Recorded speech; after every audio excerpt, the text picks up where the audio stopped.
Hello everyone, बच्चा party. My name is Kartikeya Pandey and I have done my BTech from IIT BHU। हम लोगों ने optics की series में लास्ट क्लास जो देखी थी, मतलब लास्ट क्लास क्या, पहली क्लास ही देखी थी, वो देखा था हम लोगों ने इंट्रोडक्शन, बेसिक समझा था। हमने ये समझा था कि लाइट क्या होता है, लाइट रे क्या होता है, डुअल नेचर का मतलब क्या होता है, particle nature, discrete form of light या फिर continuous form of light, wave form, particle form, इन सब का मतलब क्या होता है। फिर हम किसी ऑब्जेक्ट को देख कैसे पाते हैं, ठीक है। फिर हम लोगों ने उसके बाद देखा था लॉज ऑफ रिफ्लेक्शन, जिसमें कि हम लोगों ने रिफ्लेक्शन की डिफिनीशन पढ़ी। फिर लॉज ऑफ रिफ्लेक्शन, पहला लॉ क्या पढ़ा था, angle i equal to angle r. दूसरा हम लोगों ने क्या पढ़ा कि all three rays i and r lie on same plane. और उसके बाद हम लोगों ने मतलब उसके आगे हम लोगों ने पढ़ा था vectorial treatment of the second law, यदि याद हो आप लोगों को तो, कि box product of all i cap N cap and r cap will be zero because all three are lying on same plane. और उसके बाद हम लोगों ने एक बहुत ही प्यारा सा जे एडवांस सा क्वेश्चन किया था, ठीक है। आज हम लोग चीज़ों को थोड़ा आगे बढ़ा रहे हैं और आज की जो क्लास है उसमें मैं क्लियरली ये बात बोल रहा हूँ, ध्यान से सुन लीजिएगा अच्छे से। यदि कोई बच्चा नीट की तैयारी कर रहा तो उसको रिजल्ट से मतलब होना चाहिए, लेकिन ये क्वेश्चन जो मैं कॉन्सेप्ट बताऊंगा उस पर बेस्ड क्वेश्चन, मैंने कल एम्स बोल दिया था जल्दीबाजी में, एक्चुअली एम्स में नहीं, जिपमर में आया था, जिपमर 2011 में।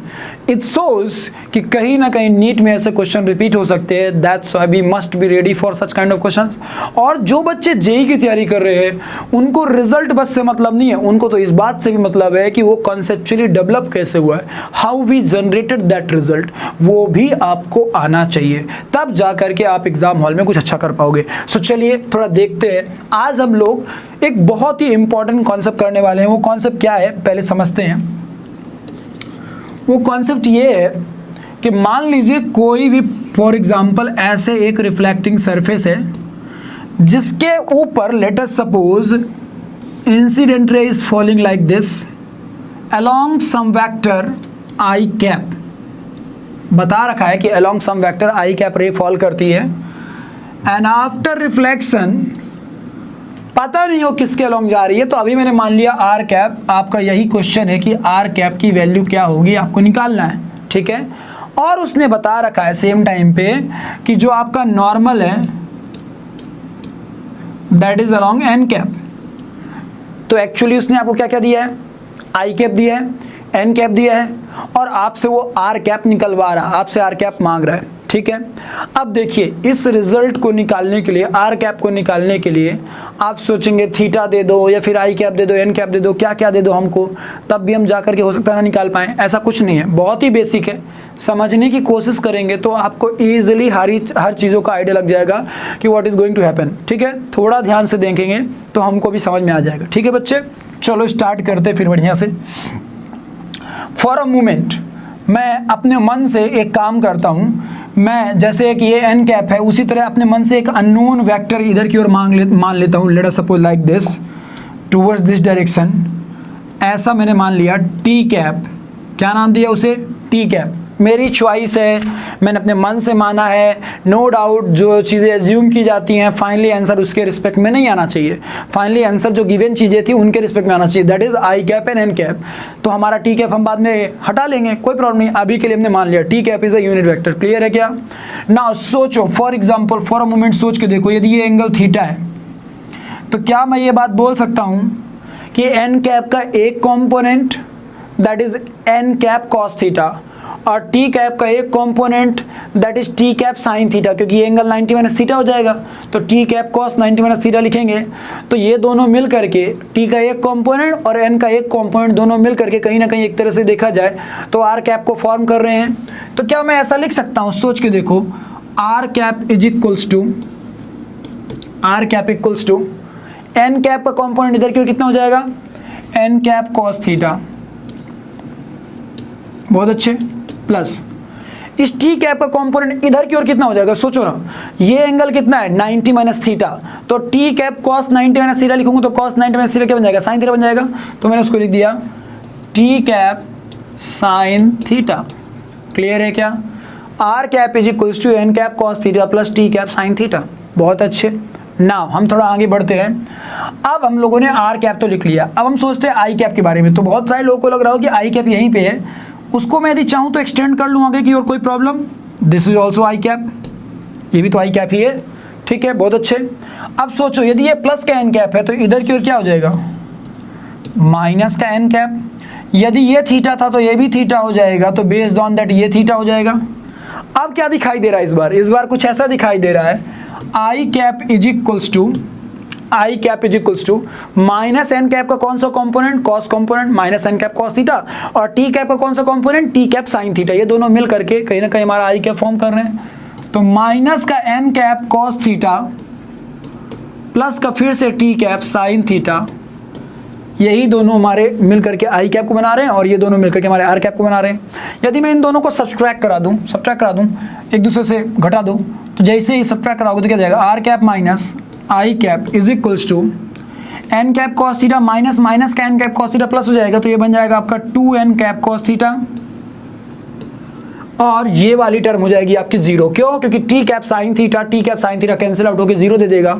सो this term will look like this, r cap minus I cap is equal to 2 times of n cap cos theta. लेकिन फंस गए हम, फंस ऐसे गए कि नो डाउट हमारा आर कैप तो आ रहा है रिजल्ट में, लेकिन कॉस थीटा एक अननोन वेरिएबल फंस गया जिसके बारे में हमें कोई आइडिया नहीं है।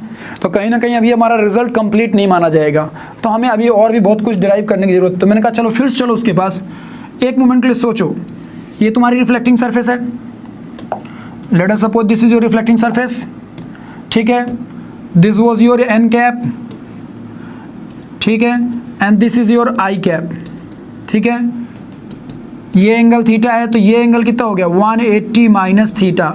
मतलब आई कैप और एन कैप के बीच का जो एंगल है वो कितना है 180 माइनस थीटा। कल भी बताया था, आज फिर बोल रहा हूं कि भाई दो पर्टिकुलर वेक्टर्स के बीच का एंगल ऑलवेज कौन सा एंगल होता है, एंगल बिटवीन द टेल्स, ठीक है। तो ये वाला theta is not the angle between the vectors, 180 minus theta is the actual angle between i cap and n cap, okay.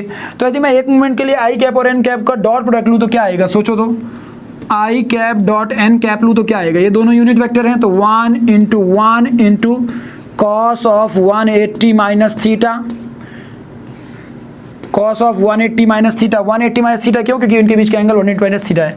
Now सोच के देखो, तो मैं अगले में लिख सकता था I cap N cap is equals to 1 into 1 that is 1, cos 180 minus theta को हम लिख सकते थे माइनस कॉस थीटा। मतलब जहां भी हमें कॉस थीटा की जरूरत पड़े वहां हम रिप्लेस कर सकते हैं माइनस आई डॉट एन। यदि अरे इस माइनस साइन को उधर भेज दिया बच्चे, तो जहां भी कॉस थीटा की जरूरत पड़े I could have replaced it with minus i dot n. Minus i dot n से यदि रिप्लेस कर दूंगा मैं, तो मेरा ध्यान से देखा जाए तो कॉस थीटा रिप्लेस हो जाएगा। तो जैसे रिप्लेस करूंगा तो ये रिजल्ट मेरे को कैसा दिखाई देगा, this result will look like r cap minus I cap is equals to ये क्या लिख रहा हूं मैं, 2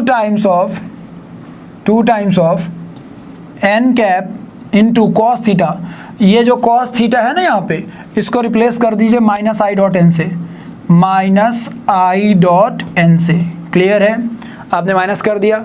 अब उस आई कैप को इधर ले आइए, जैसे ही आई कैप को इधर लेके आएंगे तो आपका आर कैप ऐसा कुछ दिखाई देगा, r cap is equals to, ध्यान से देखो, आई कैप इधर आके प्लस हो गया, I cap minus 2 times of, minus sine ये बाहर आ गया, minus 2 times of I cap dot N cap into N cap. My dear, बड़े प्यार से देखिए, स्वागत करिए, आपका एक रिजल्ट आ चुका है जिसको ध्यान से देखेंगे तो पूरा का पूरा आर कैप किसके फॉर्म में आ चुका है my dear, i cap and n cap के फॉर्म में। किसके फॉर्म में आ चुका है, आई कैप एंड एन कैप के फॉर्म में। क्या शुरुआत में हमें वही गिवन था, yes, initially we were having only i cap and n cap, t cap तो हमने एज्यूम किया था। तो आज के बाद से हमने आई कैप, एन कैप और आर कैप में रिलेशन भी लिखना सीख लिया, या फिर ये बोलिए कि हम लोगों ने आर कैप निकालना सीख लिया with the help of what, with the help of I cap and n cap.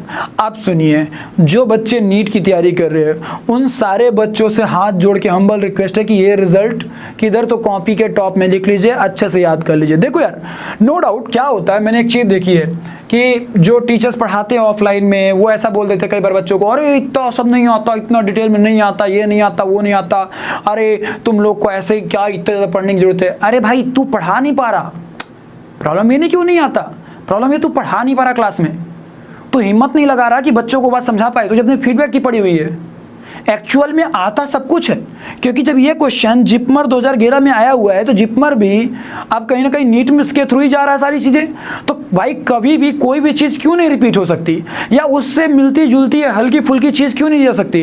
अब बच्चों को क्या होता है, बच्चे बेचारे बहुत इनोसेंट होते हैं, वो क्या सोचते हैं कि अरे यार सर ने बोला है तो सही ही बोला होगा, सर ने बोला कि ये नहीं आएगा तो नहीं आएगा। अरे भाई एग्जाम हॉल में ही जाके पता चला कि यदि आया तब क्या करोगे, फिर टीचर को तो गाली भी देके कोई सॉल्यूशन नहीं है।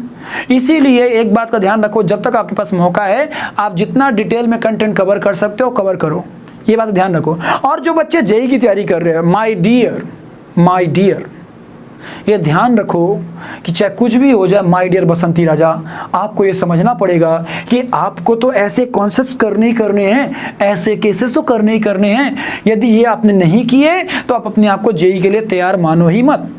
माय डियर ये ध्यान रखिए, ठीक है ना, कुछ भी हो जाए आप इस चीज़ का ध्यान रखिए। ओके ना, चलिए अपन थोड़ा अब आगे बढ़ते हैं। ठीक है, हमारा आर कैप का वैल्यू आ चुका है, हम इस रिजल्ट को यहाँ पे लिख लेते हैं दोबारा। ठीक है, ये फाइनली एक बार शॉर्ट में अच्छे से लिख दे रहा हूँ, जिससे कि आप कॉपी में अच्छे से लिख लीजिए। यदि कोई भी रे आ रही है आई कैप के अलॉन्ग, जा रही है आर कैप के अलॉन्ग, और ये है नॉर्मल एन कैप, तो उस कंडीशन पे इनमें जो रिलेशन आएगा, क्या रिलेशन आएगा बच्चा, वो रिलेशन आएगा r cap is equals to i cap minus 2 times of I dot N cap into N cap. Clear है क्या? दिस इज द रिलेशन पेड़ पौधे के साथ। पेड़ पौधे का मतलब क्या हुआ? पेड़ पौधे का मतलब ये हुआ कि हम इसको जहाँ भी लिखेंगे वहाँ पे एक पेड़ पौधा बना देंगे, जिससे कि रिवीजन करते वक्त हमको ये बात याद रहे कि हमें सब भूल जाए चलेगा, लेकिन ये नहीं भूलना चाहिए, ये रिजल्ट हमारे माइंड में रहना चाहिए। अब हम एक क्वेश्चन दे रहे हैं जो ऑलरेडी जिपमर में आया हुआ है। This question was raised in JIPMER 2011। ठीक है ना, तो नीट और जेईई वाले दोनों तरह के दोनों बच्चों को करना है। ठीक है ना, बोल रहा है a ray is incident on a plane surface, a ray is incident on a plane surface along vector i cap plus j cap plus k cap. ठीक है, इस वेक्टर के अलॉन्ग फॉल किया और i cap plus j cap is the normal vector. आगे उसने बता रखा है कि जो नॉर्मल वेक्टर है that is i cap plus j cap. और ध्यान रखना ये यूनिट वेक्टर्स नहीं है, ये बात ध्यान रहे तुम्हारा, ये इंसिडेंट वेक्टर जो है ना तुम्हारा, ये यूनिट वेक्टर नहीं है। और हम लोगों ने जो रिजल्ट्स में लिखे हैं उनमें क्या लिखे थे याद करो, यहाँ पे जो रिजल्ट्स है उनमें यूनिट वेक्टर यूज हुए हैं। तो आपको इन्होंने वेक्टर दे रखे हैं, आपको खुद से यूनिट वेक्टर निकालना पड़ेगा। अब आगे बोल रहा है कि then find out the direction of reflected ray. ठीक है ना, आपको रिफ्लेक्टेड रे का डायरेक्शन निकालना, आर कैप की वैल्यू निकालनी है। This is the question. 4 option दिया है, कौन कौन सा ऑप्शन दिया है? Option A -1 by root 19, -1 by root 19, -3i cap plus 3j cap plus k cap. Okay, बहुत अच्छे। बी ऑप्शन क्या दिया आपका? वो दिया है 1 बाई रूट 19 माइनस का 3i cap plus 3j cap minus k cap. ठीक है, और आपका सी वेक्टर दिया है माइनस का 1 बाई रूट 3, ठीक है, आई कैप प्लस जे कैप प्लस के कैप, और डी ऑप्शन दिया है आपका माइनस के कैप। ठीक है, मतलब आर कैप की वैल्यू आपको निकालनी है। ठीक है, तो ये क्वेश्चन है जो कि जिपमर में आया था। ठीक है, जिपमर में आया हुआ क्वेश्चन है ये। और एक बात समझिएगा, आपको यही तो समझना है कि किसी एग्ज़ाम ओरिएंटेड मत सोचिए, ये सोचिए कि हर एग्ज़ाम में कुछ ना कुछ अच्छे क्वेश्चन आते हैं।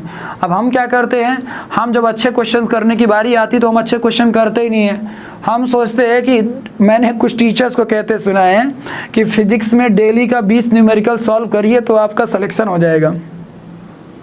भाई मैं भी ये कह देता हूँ और कहता भी हूँ कि 10 न्यूमेरिकल कर लो डेली, 15 न्यूमेरिकल कर लो डेली, लेकिन ब्रो इससे नहीं होता है। थोड़ा ये बात भी ऐड करो उसमें कि कुछ स्पेसिफिक न्यूमेरिकल करने से ज़्यादा आपको सीख मिलती है, अच्छे न्यूमेरिकल करने से आपको ज़्यादा एग्जाम में हेल्प मिलेगी। अब आपने 20 न्यूमेरिकल किए, लेकिन वो ये किए हैं बार बार आपने फोर्स दे रखा है, मास दे रखा है, सिलेक्शन निकाला 20 के 20 क्वेश्चन में, क्या सीखा बे तुमने? कुछ नहीं सीखा। तो यही तो समझना है कि नंबर ऑफ न्यूमेरिकल से नहीं होता, क्वालिटी से, क्वालिटी मैटर करती, क्वांटिटी मैटर नहीं करती कभी भी, ये ध्यान रखिएगा, ठीक है। क्योंकि इंडिया में लोग जो थे ना वो मतलब ऐसा समझ जाओ कि क्वांटिटी ज़्यादा है, ठीक है ना, क्वांटिटी ज़्यादा है, ठीक है ना, स्किल्स कम है लोगों के पास। इस वजह से ऐसा होता है कि हम अमेरिका या फिर जापान या फिर इंग्लैंड से या ब्रिटेन से या फिर दूसरे चाइना से उतना अच्छे से कम्पीट नहीं कर पा रहे। हाँ, धीरे धीरे करके हमारी स्किल्स बढ़ रही है, इसलिए हम भी बाहर आ रहे हैं, पूरे मार्केट में हमारा नाम हो रहा है, ऐसा हो रहा है, ठीक है। चलिए, तो get back to the point, यहाँ आते हैं, समझने की कोशिश करते हैं। तो हम सब जानते हैं कि जो हमारा रिलेशन है, हमारा रिलेशन क्या है बेटा, हमारा रिलेशन है, अभी हम लोगों ने निकाला था, r cap is equals to i cap minus 2 times of I dot N cap into N cap, यही था हमारा रिलेशन। तो चलिए इस रिलेशन में हम इन चीज़ों को पुट कराने की कोशिश करते हैं। तो चलो भाई पुट करते हैं, r cap is equals to, अबे आर कैप इक्वल्स टू, ठीक है। चलो भाई सबसे पहले आई कैप पुट कराओ। तो प्रॉब्लम क्या है, ये जो वेक्टर है ना वो यूनिट वेक्टर नहीं है, तो यूनिट वेक्टर निकालने के लिए क्या करते हैं हम, वेक्टर में उसका मैग्नीट्यूड डिवाइड कराते हैं। तो इसका मैग्नीट्यूड कितना हो जाएगा, 1 का स्क्वायर प्लस 1 का स्क्वायर प्लस 1 का स्क्वायर, तो दैट इज √3। तो ये हमारा बन जाएगा I cap plus J cap plus K cap divided by √3 minus 2 times of, चलो भाई लोग आगे बढ़ते हैं, ठीक है। √3 डिवाइड क्यों कह रहा है, मैग्नीट्यूड, इस वजह से ना 2 टाइम्स ऑफ आई कैप, फिर से पुट कराओ, तो आई कैप प्लस जे cap plus K cap, clear है, बाई √3, क्लियर है, बाय √3 डॉट एन कैप। तो एन कैप की वैल्यू कितनी है, आई cap plus J cap divide by √2, तो आई कैप प्लस जे कैप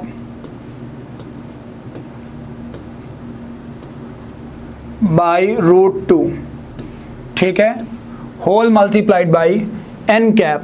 तो मल्टीप्लाइड बाई एन कैप कितना हो जाएगा, I cap plus J cap by √2, ठीक है।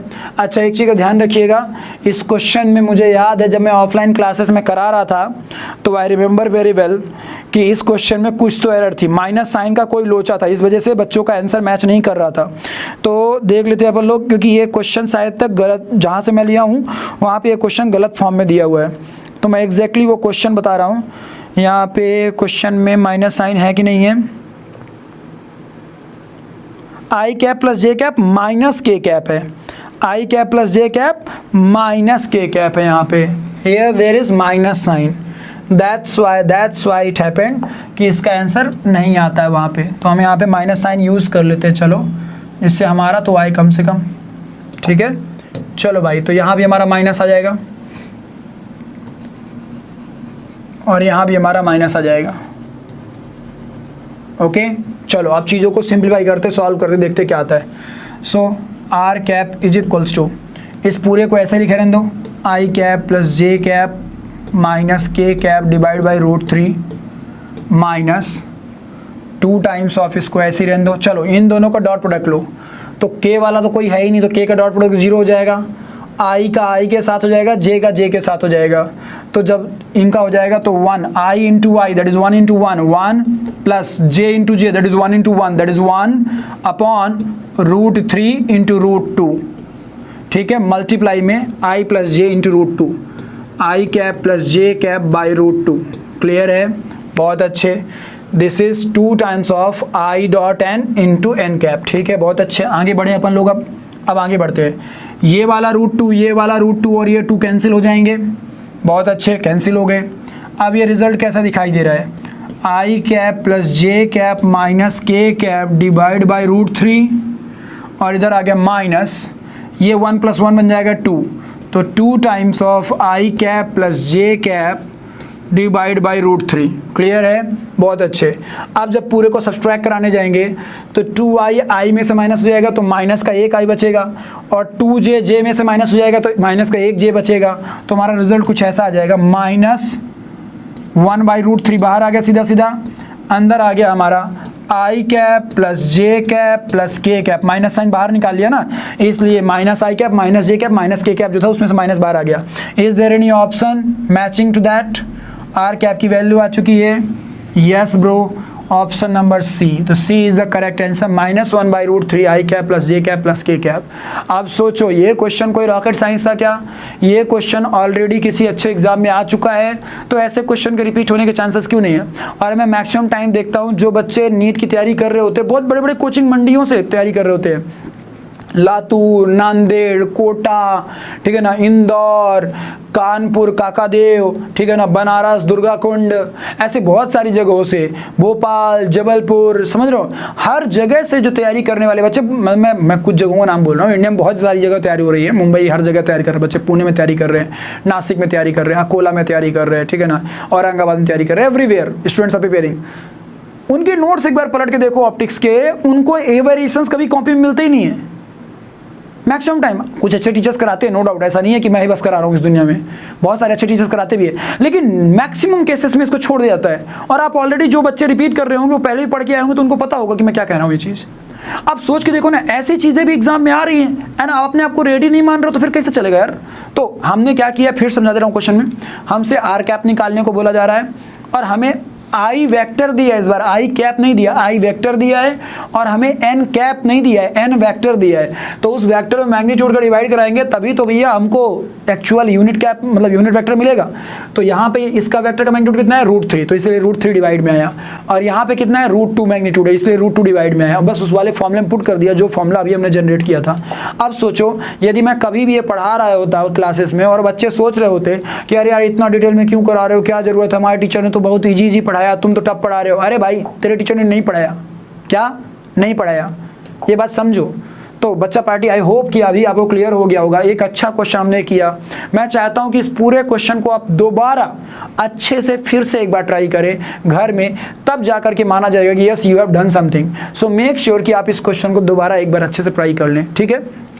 चलिए हम लोग आगे बढ़ते हैं। हम लोगों ने vectorial treatment of first law देखा, फर्स्ट लॉ की मदद से ही तो सारा चीज़ें है ना, I = R वाला कॉन्सेप्ट यूज़ करके, ठीक है। हम लोगों ने यहाँ तक बेसिक चीज़ें सीखी, अच्छी चीज़ें सीखी, हमें कुछ तो समझ में आ गया, बहुत अच्छी बात है। अब अपन थोड़ा सा आगे बढ़ते हैं, and now we will talk about different kind of reflection, ठीक है ना, काइंड ऑफ रिफ्लेक्शन।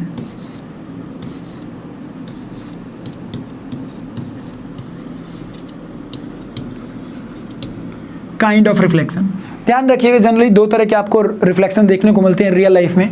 एक होता है आपका रेगुलर रिफ्लेक्शन, और एक होता है आपका डिफ्यूज्ड वन या फिर इररेगुलर रिफ्लेक्शन। एक होता है रेगुलर रिफ्लेक्शन और एक होता है आपका diffuse reflection. Regular reflection always कहाँ से होता है, स्मूथ सरफेस के ऊपर होता है। कहाँ होता है, स्मूथ सरफेस के ऊपर, स्मूथ एंड शाइनी सरफेस बोल सकते हो आप लोग। और जो आपका डिफ्यूज या इररेगुलर रिफ्लेक्शन होगा वो कहाँ होता है, वो आपका रफ सरफेस पे होता है, रफ सरफेस के ऊपर होता है। एग्जाम्पल के तौर पे मिरर के ऊपर देखेंगे तो ये आएगा, मिरर में कभी भी आप देखेंगे तो ये आएगा। और यदि मान लीजिए कोई भी कागज है या कोई न्यूज़पेपर है, ठीक है ना, तो जो उसके ऊपर रिफ्लेक्शन होगा, जैसे एग्जांपल के तौर पे न्यूज़पेपर, तो न्यूज़पेपर के ऊपर जो रिफ्लेक्शन होगा वो होगा डिफ्यूज रिफ्लेक्शन। क्लियर है क्या? ये सारी चीज़ें आपको अच्छे से लिख लेना है, ऐसे लिखना है इस केस को। Regular reflection takes place on the smooth surfaces, और इस केस में लिखेंगे इररेगुलर और diffuse reflection take place on rough surfaces. उनके ये एग्जांपल्स हो गए, ठीक है। अब आपको मुद्दा ये आएगा, क्वेश्चन आएगा कि सर आप हमें ये क्यों पढ़ा रहे हो, तो मैं कुछ समझाने की कोशिश कर रहा हूँ, थोड़ा ध्यान से देखते हैं। रेगुलर रिफ्लेक्शन ये कहता है कि मान लीजिए ये आपकी कोई प्लेन रिफ्लेक्टिंग सरफेस है, एकदम स्मूथ, और इसके ऊपर ढेर सारी रेज ऐसे फॉल कर रही लाइक दिस, ठीक है, लाइक दिस, ढेर सारी रेज फॉल कर रही। तो after reflection each and every रे will go like this, like this. After reflection each and every रे विल गो लाइक दिस। ना हो क्या रहा है, थोड़ा ध्यान समझो। जितना एंगल ऑफ इंसिडेंस है उतना एंगल ऑफ रिफ्लेक्शन है, लेकिन एक चीज ध्यान से देखो, तो एक पैरेलल रेज आ रही हैं तो वो पैरेलली ही जा रही हैं, क्योंकि सरफेस कैसा है, यूनिफॉर्म। क्लियर है? बहुत अच्छे, बहुत अच्छे, यहाँ तक क्लियर हो गया हमें।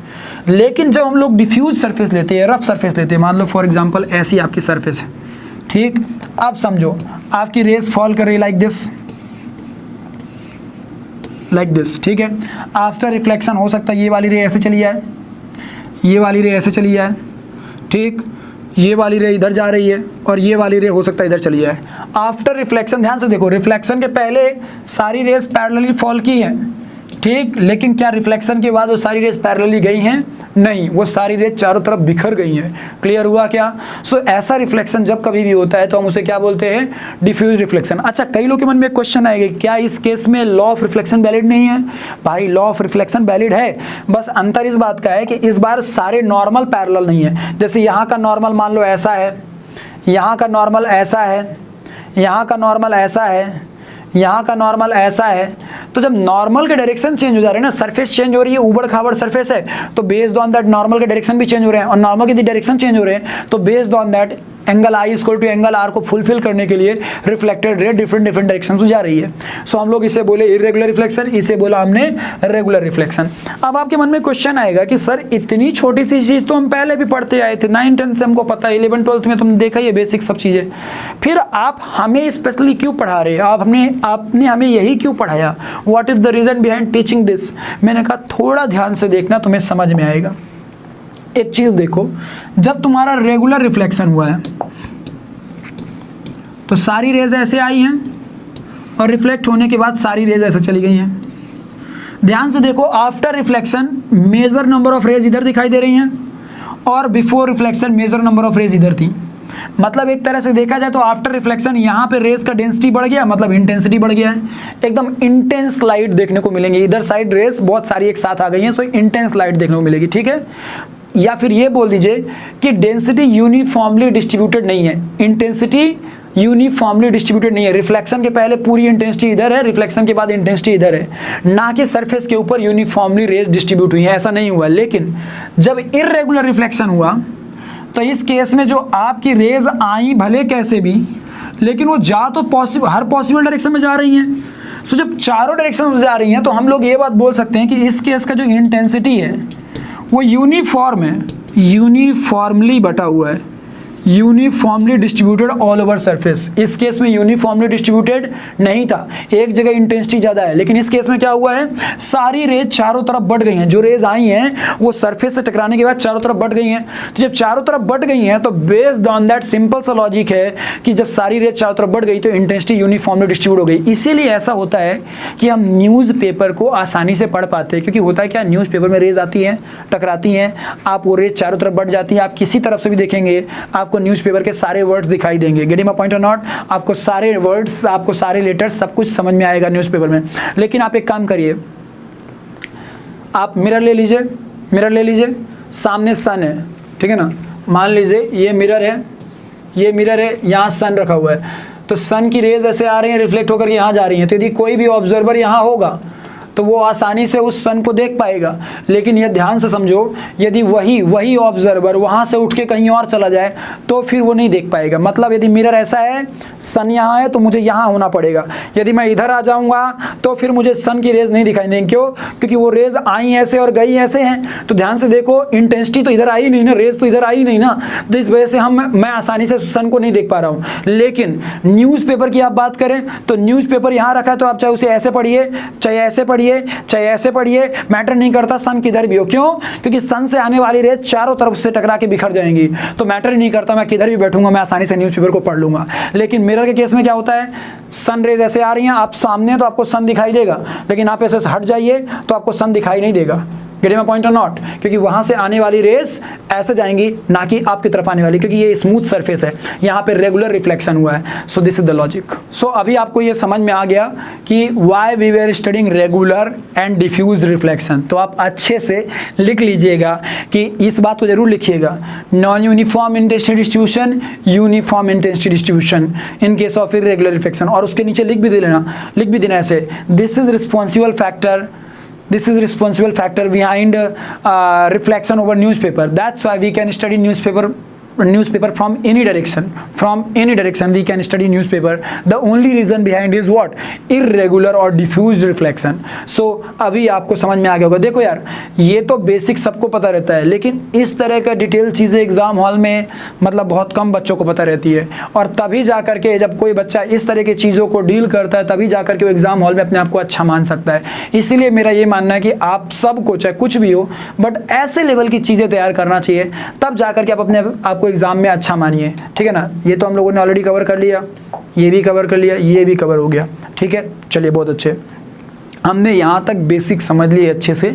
अब हम लोग एक अगला केस लेने जा रहे हैं। ठीक है, थोड़ा सा इंपॉर्टेंट है तो इसको प्लीज़ थोड़ा सा ध्यान देंगे तो बहुत ही अच्छे से क्लियरिटी आ जाएगी।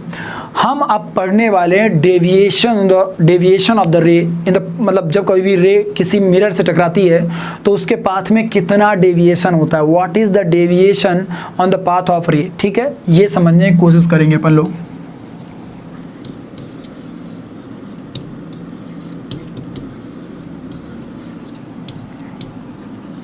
डेविएशन ऑफ रे, ठीक है, थोड़ा ध्यान से देखेंगे क्लियर हो जाएगा।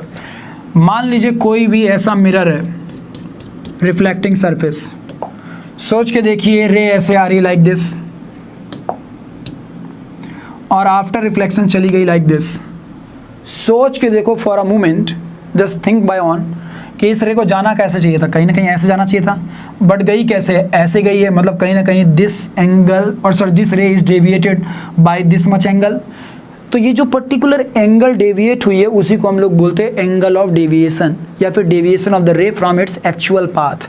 सो मैं इसको दिखा रहा हूँ डेल्टा से, किससे दिखा रहा हूँ, डेल्टा से। और साथ में इस बात का ध्यान रख रहा हूँ, कि ध्यान से देखो तो ये रे कैसा डेविएट हुई है, एंटी क्लॉक। तो इसलिए मैं इसे नाम दे देता हूँ एंटी क्लॉक।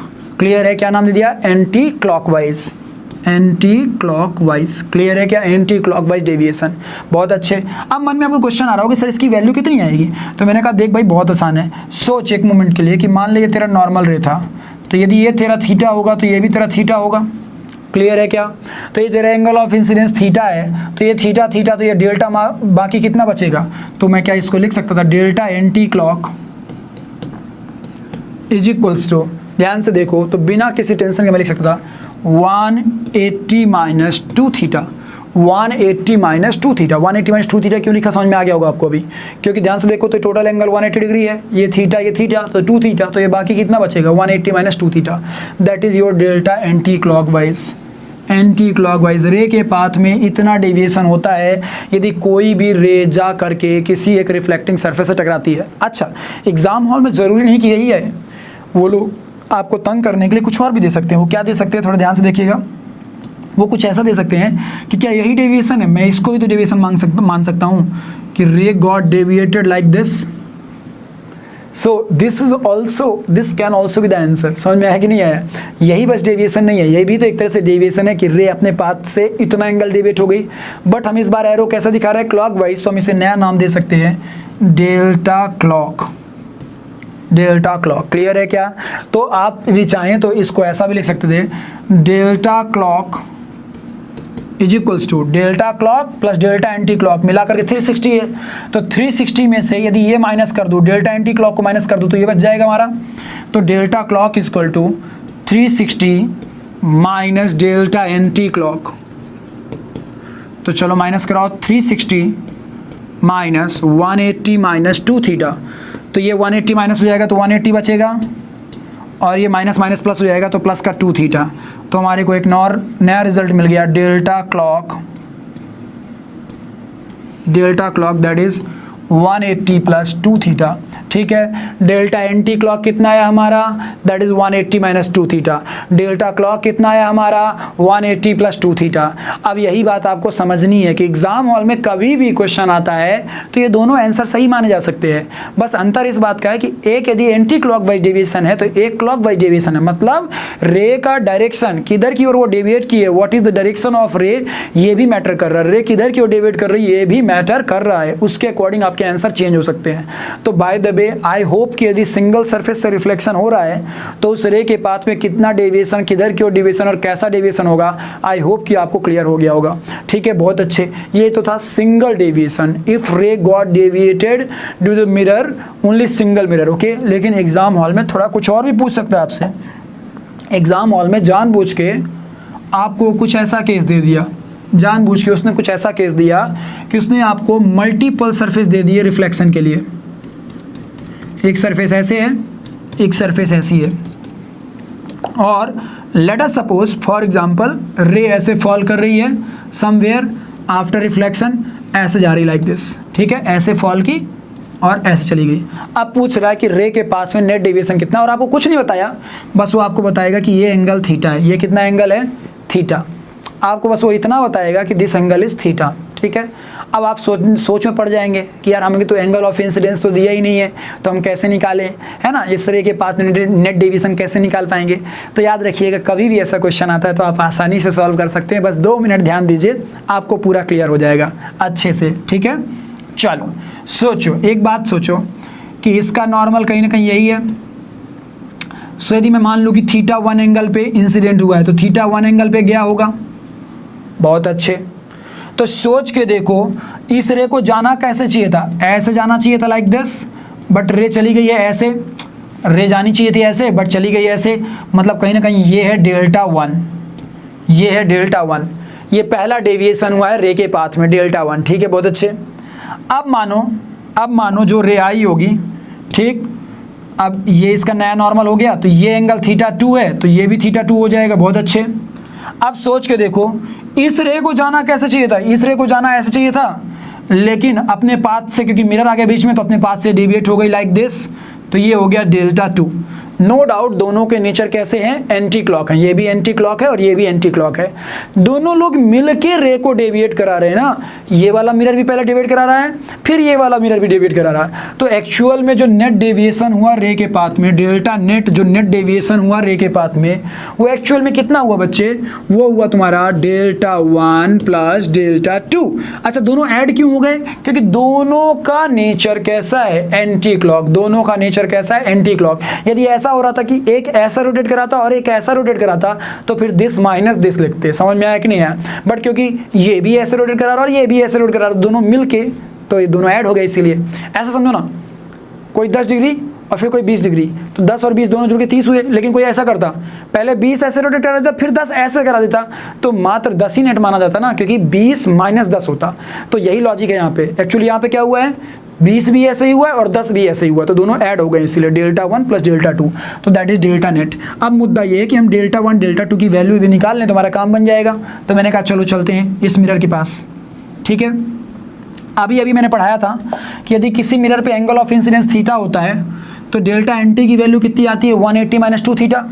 तो हम उसको यूज़ कर देंगे यहाँ पे। तो डेल्टा 1 की वैल्यू मैं लिख सकता था एक लाइन में, delta 1 is equals to 180 minus 2 theta 1, और ठीक उस तरह डेल्टा 2 इज इक्वल टू लिख सकता था, यहाँ का एंगल ऑफ इंसिडेंस कितना है? थीटा 2 है, तो हम लिख सकते थे 180 माइनस 2 थीटा 2।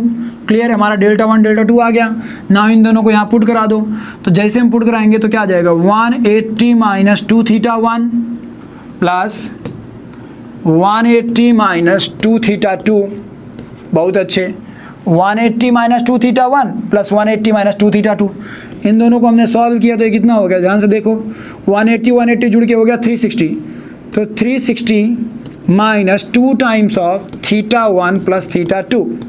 ठीक है, आप ट्रायंगल की प्रॉपर्टीज से सॉल्व करेंगे तो आपको पता चलेगा कि थीटा 1 प्लस थीटा 2 जो उस ट्रायंगल पे है वो तुम्हारा थीटा के बराबर है। कैसे? अभी समझा दूंगा, टेंशन मत लेना।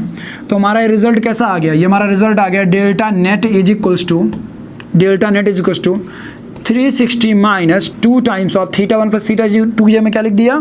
हमने लिख दिया थीटा। तो हमारा रिजल्ट आ गया delta net is equal to 360 minus 2 theta, पेड़ पौधे के साथ। मतलब मज़ेदार बात यह है कि ध्यान से देखो, आपको यदि थीटा 1 थीटा 2 के बारे में आइडिया नहीं है तब भी आप आसानी से पता कर सकते हैं कि रे के पाथ में नेट डेविएशन कितना होगा। वो हो जाएगा 360 माइनस 2 थीटा।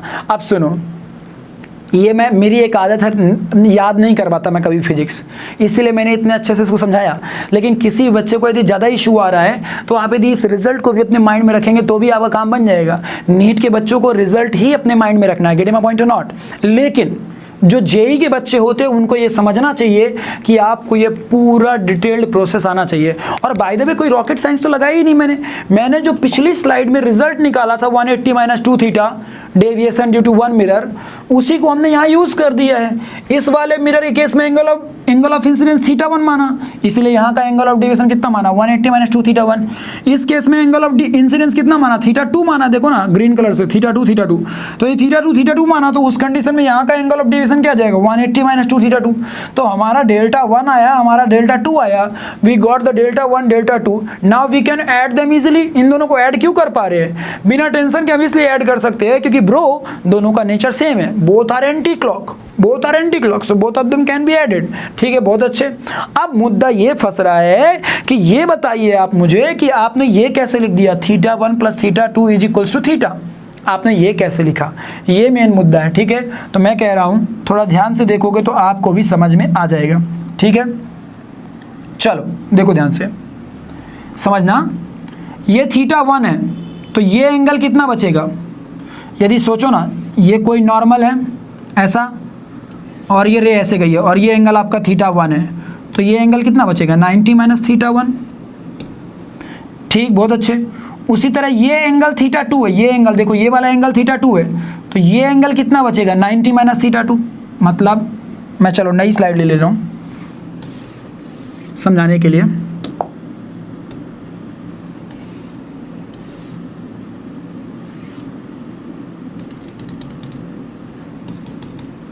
ये θ1 है, ये θ1 है, ये θ2 है और ये भी θ2 है। ठीक है, चलो ना सोचो, ये तो थीटा है ऑलरेडी गिवन है, ये θ1 है तो ये कितना हो जाएगा 90 - θ1। क्यों 90 - θ1 लिखा, क्योंकि ये एक नॉर्मल है तो नॉर्मल टोटल एंगल कितना बनाएगी 90 बनाएगी, और ये एंगल θ1 है तो ये बाकी बचा कुछ एंगल कितना हो जाएगा 90 - θ1। ये एंगल θ2 है तो ये एंगल कितना हो जाएगा 90 - θ2। क्यों, क्योंकि ब्रो ये भी तो एक नॉर्मल है ना, normal on this surface, so based on that यदि ये एंगल θ2 है तो ये एंगल कितना हो जाएगा 90 - θ2। अब उस ट्रायंगल को ध्यान से देखो तो उस ट्रायंगल पे आपको तीन एंगल दिखाई दे रहे हैं। ये एंगल θ दिखाई दे रहा है, ये एंगल 90 - θ1 दिखाई दे रहा है, ये एंगल आपको 90 - θ2 दिखाई दे रहा है। बहुत अच्छे।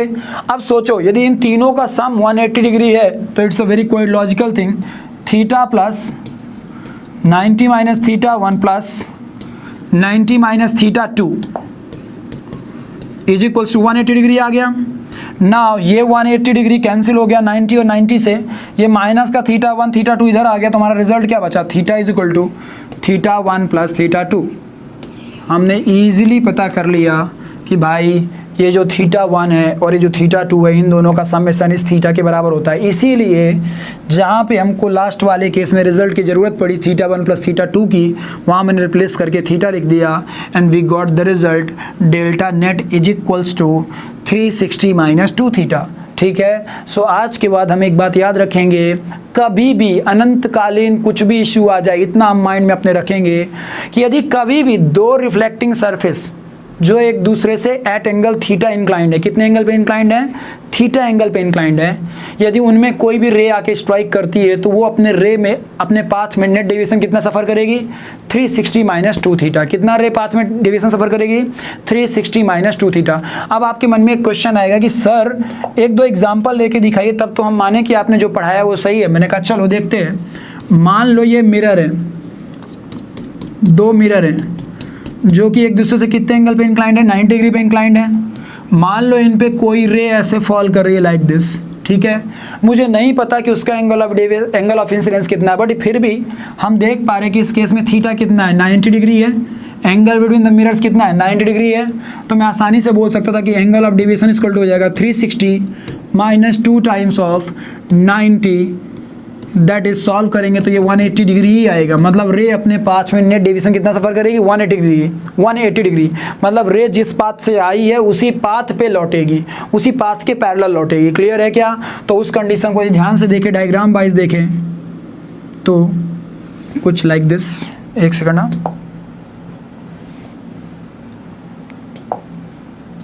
माँ कसम गांजा हो रहा है ज़िंदगी में। हाँ ठीक है भाई, सही है। सो ध्यान से देखो, रे जिस पाथ से आई है उसी के पैरेलल गई है, रे जिस पाथ से आई है उसी के पैरेलल गई है, ठीक है। अब आप में से कई लोग बच्चे क्या होशियारी मारेंगे, सर आपने जानबूझ के ऐसा केस लिया, मैं ना एक काम करता हूँ ये वाला एंगल घटा देता हूँ, फिर मेरे को आप बता के दिखाओ, फिर आप मेरे को बना के दिखाओ यदि ऐसा कह रहे हो तो। मैंने कहा ठीक है भाई, तू कह रहा तो देख लेते भाई। मान लो इस बार किसी की रे ऐसी है जो ऐसे फॉल की लाइक दिस, ठीक है। अब देखते हैं कैसा रे जाएगा। तो after reflection it will go like this and after reflection it go like this. Clear हुआ क्या? मैटर कर ही नहीं रहा भाई, 90 है तो बस हो गया, गेम है। सो मुझे आज से एक बात और पता चल गई कि जो आपका एंगल ऑफ डेविएशन है डेल्टा नेट है, that is the function of theta, not the function of θ1 θ2। मतलब एंगल ऑफ इंसिडेंस पे डिपेंड नहीं कर रहा है एंगल नेट डेविएशन, बल्कि वो इस बात पे डिपेंड कर रहा है कि दोनों मिरर्स के बीच का एंगल ऑफ इंक्लिनेशन क्या है। यदि एंगल ऑफ इंक्लिनेशन चेंज कराएंगे तो बेस्ड ऑन दैट आपका थीटा भी, ये दोनों पैरेलल होने चाहिए। तो थोड़ा सा समझ जाओ, ये पैरेलल ही है, ठीक है ना। जिसको पैरेलल ना दिख रही है वो प्रॉब्लम में है, ये पैरेलल है, ठीक है ना। अरे मजाक कर रहा हूँ भाई। So get back to the point, हमें एक बेसिक सा लॉजिक समझ में आया। ये जो हमने लॉजिक निकाला था कुछ देर पहले 360 - 2 थीटा, उसको हमने यूज़ किया और यूज़ करके हमने अभी एक अच्छे क्वेश्चन को सॉल्व कर दिया। इस केस में क्या आपको एंगल ऑफ इंसिडेंस का आइडिया था? नहीं था, बट कोई प्रॉब्लम भी नहीं हुई। क्यों? क्योंकि हम सब जानते हैं जो आपका एंगल ऑफ डेविएशन है वो θ1 θ2 पे तो डिपेंड ही नहीं कर रहा। जब θ1 θ2 पे डिपेंड ही नहीं कर रहा तो हु केयर, सीधा सीधा सा लॉजिक है कि दोनों के बीच का इंक्लिनेशन पता है, तुम्हारा काम हो गया। सो आज की क्लास में हम लोगों ने क्या क्या सीख लिया? आज की क्लास में हम लोगों ने सबसे पहले सीखा आई कैप, एन कैप और आर कैप में रिलेशन, ठीक है। वो रिलेशन ये है जो हम 2 3 बार 4 बार अच्छे से कर लेंगे, ठीक है। मैंने कहा भी था कि पेड़ पौधा बना लेंगे, मतलब 2-4 बार इसको एक मैं तो सीधा सजेशन देता हूँ कि यदि आप सच में मेरे वीडियो से पढ़ रहे हैं और आप लास्ट तक पहुँच गए यहाँ तक पढ़ते पढ़ते, मतलब आप कहीं ना कहीं पूरा लेक्चर फॉलो कर रहे हैं ऑलमोस्ट, तो आप मेरे को रिपोर्ट ज़रूर करिए। यदि आपके पास मेरा नंबर है या फिर मतलब हो ही जाता है, कहीं ना कहीं आप मेरे कॉन्टैक्ट में होंगे सोशल साइट्स में हर जगह रहते हैं, तो आप ज़रूर रिपोर्ट किया करिए कि भैया मैंने ये लेक्चर कर लिया, भैया मैंने ये कॉन्सेप्ट कर लिया, भैया ये मेरे नोट्स। ऐसे क्यों होता है? क्योंकि मान लीजिए आप रिपोर्ट करते तो मुझे एक आइडिया लगता है कि अरे यार ये बच्चा रेगुलर है और सीरियस है, तो ऐसे बच्चे के ऊपर ज़रूर ध्यान देना है। तो फिर उस कंडीशन में क्या होता है, कभी भी यदि आपका डाउट आया तो मैं थोड़ा रिप्लाई करने की कोशिश करता हूँ, जल्दी रिप्लाई करने की कोशिश करता हूँ। तो ये बातें ध्यान रखिए। सो प्लीज़, मतलब यदि मैंने बोला तो उसको करने का, तो प्लीज़ एक बार ये पूरे को पूरा जो डेरिवेशन है इसको दोबारा एक बार अपनी कॉपी में करिए अच्छे से, तब माना जाएगा कि yes you have done something, ठीक है। उसके ऊपर बेस्ड एक क्वेश्चन भी कराया जिपमर का। फिर रेगुलर रिफ्लेक्शन, इर्रेगुलर रिफ्लेक्शन क्या होता है, उसका एप्लीकेशन क्या होता है, क्यों हमने पढ़ा ये भी समझाया। फिर उसके बाद मैंने आपको बताया deviation of the ray from single surface, फिर deviation of the ray when mirrors are inclined, फिर उसका यूज़ करके हम लोगों ने एक बड़ी आसान न्यूमेरिकल भी किया, ठीक है। तो आई होप कि आपको थोड़ा बहुत तो आइडिया आज लगा होगा, थोड़ा बहुत आपको समझ में आया होगा। और मैं तो खुल के कहता हूँ कि आपके ऑफलाइन कोचिंग्स में जो भी टीचर्स पढ़ा रहे हैं, आप पूरे इंडिया के जिस इंस्टीट्यूट में भी हैं, आप अपने ये ऑनलाइन के जो नोट्स होते हैं इनको ज़रूर कंपेयर किया करिए दूसरे बच्चों के साथ। क्यों ऐसा मैं बोल रहा हूँ? और दूसरे मतलब टीचर्स के जो कंटेंट होते हैं उससे क्यों? क्योंकि उसके 2 रीज़न होते हैं। पहला, यदि आपको कुछ एक्स्ट्रा मिला तो सीखने को मिलेगा, और यदि कुछ एक्स्ट्रा आपकी कॉपी में रहा तो आपका कॉन्फिडेंस बढ़ेगा कि अच्छा हमने ये चीज़ सीख रखी है। तो दोनों केस में आपका ही प्रॉफिट है, लॉस नहीं है। ओके बच्चा पार्टी, तो मेक श्योर कि आप अपने दोस्तों की कॉपीज़ या फिर दूसरे इंस्टीट्यूट की कॉपी जो भी होती है उनको चेक किया करिए। ओके बच्चा पार्टी, आई होप कि आपको कुछ तो समझ में आया होगा, अच्छा लगा होगा। वीडियो अच्छा लगा हो और यूट्यूब में देख रहे हो तो वीडियो को लाइक ज़रूर करना और अपने दोस्तों के साथ भी शेयर किया करो, क्योंकि आपका एक शेयर करना मेरे को बहुत सपोर्ट करता है, क्योंकि दूसरे बच्चों को भी आइडिया लगता है और फिर उस हिसाब से बच्चे यहाँ पे बहुत सारे बच्चे इस कंटेंट को पढ़ पाते हैं। सो प्लीज़ मेक श्योर कि आप शेयर ज़रूर करिए।